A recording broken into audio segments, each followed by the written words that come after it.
Hi y'all, it's Mimsy here. Are you tired of buying plastic wrap and feel like you want to quit using so much of this plastic wrap? Well, today I'm gonna show you a wonderful alternative. These beeswax bowl covers, they'll cover anything, bowls or mason jars, whatever you need to cover to protect your food, to store it in your refrigerator, you can use these beeswax bowl covers. So I'm going to show you how I made these as part of my back to school series. So let's get started. The first step is pick out some fabric, and you want to make sure that your fabric is 100% cotton. If you're buying it from the fabric store, it'll say it right on the bolt. If you have something like I had this dress that was one of my girls. It had a hole in it and she outgrew it. I loved the fabric, so I kept the dress knowing that one day I would use this fabric for something. If you have a fabric, a shirt or a blouse or something that you love the pattern of it, but you're not quite sure if it's 100% cotton, I do have a video on that, how to tell if your fabric is 100% cotton, so I'll link that here. You can click that video. You definitely need to wash and dry your fabric if you buy it at the fabric store. If it's a shirt and it's 100% cotton, it's probably been washed 100 times. But if you buy it from the fabric store, you want to make sure that you wash and dry your fabric, because if there's any sizing on it, you want to get rid of the sizing. And then the next step is to cut it at your desired size. So let's go ahead and do that.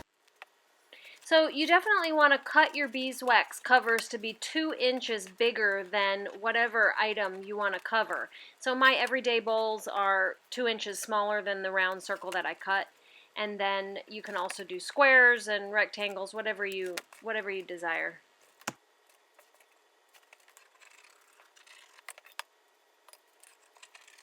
The next step is to melt your beeswax and mix in your oil. So you can buy the beeswax at any natural food store. I bought the beeswax beads because they'll melt a little bit easier, and then I don't have to grate any beeswax. You can use any food grade oil to mix in with the beeswax.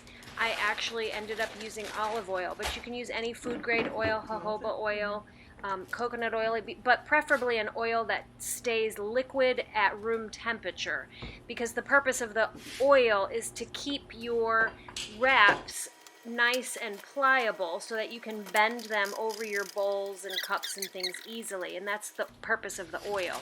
So I put my fabric on a cookie sheet lined with parchment paper so that I could keep things contained and neat, and that way I could spread my mixture onto the fabric with that silicone spatula or the silicone brush there, right onto the cookie sheet, and then pop it into the oven later, and you'll see how that works out later. So I'm using a double boiler method to melt my beeswax and mix in my olive oil. And if you have an electric stove and you can really get low heat, you could technically just put your beeswax right on the stove, but a double boiler method is a little bit safer because beeswax is flammable, so you just have to be really careful with this, common sense when you're cooking, heating up oil. You want to just never leave it unattended and just be careful with it. So the beeswax melts into kind of chunkiness like tallow. So you just, patiently stir it until it becomes complete liquid. And then use your silicone brush to just spread the liquid beeswax onto the fabric on your cookie sheets. And it pretty much hardens almost as soon as you get it onto the fabric.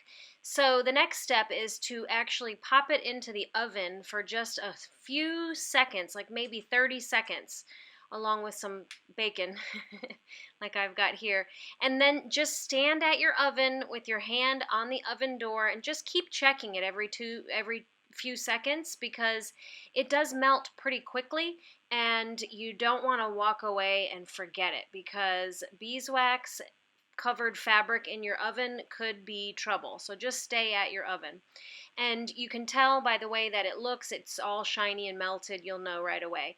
And then I used my silicone spatula just to spread it out a little bit more, make it a little bit more even on the fabric. And then grab yourself a set of tongs and just pick the fabric up off of the parchment paper and just wave it around in the air a little bit to let it dry. And it'll cool off and dry pretty quickly.